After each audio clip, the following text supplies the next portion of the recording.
What's going on, everyone? Coach Ebe here, trying to give you some help with push-ups today. So a lot of times, for a long time, I struggled to do push-ups right. I was never taught ever.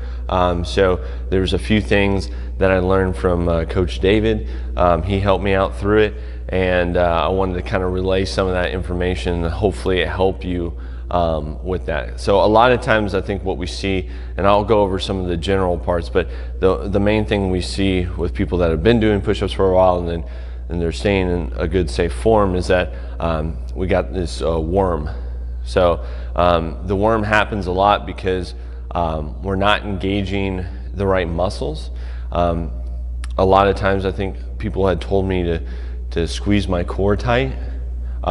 And a lot of times when I do that, I collapse in, and to get out of that, you have to press up, right? So what Coach David had seen me doing and helped me with, he literally helped me in one day, and I think I PR'd on all my push-up workouts for months after, was when I was going, I wanted to make sure that I'm pulling my shoulders back, puffing my chest out, okay? And then I'm squeezing here on my lower back, kind of pushing my butt back and out, okay?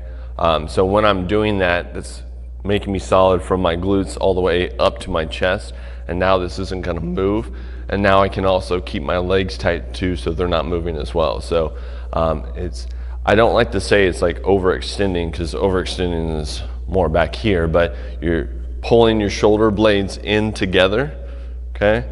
And then when you're doing that, you're squeezing more of your lower back, and you do that by pushing your butt back, okay? So I'll show you what more of a worm one would look like when I'm trying to keep my core in, and then I'll show you what happens when I change that. So, but first and foremost, elbows need to stay in, chest all the way down to the ground when we're going, okay? The reason we keep our elbows in, two reasons. One, safety for our shoulder joint, okay? If you're out, there's more pressure here, and you're also stretching your pec muscle, so great risk of injury on there. I've seen someone dislocate a shoulder while doing a push-up because of that.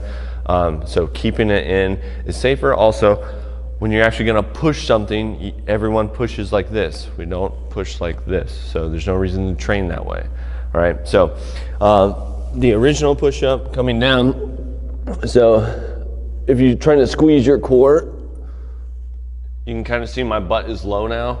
My chest is high. I didn't do this on purpose. I tried to just squeeze my core and go, all right?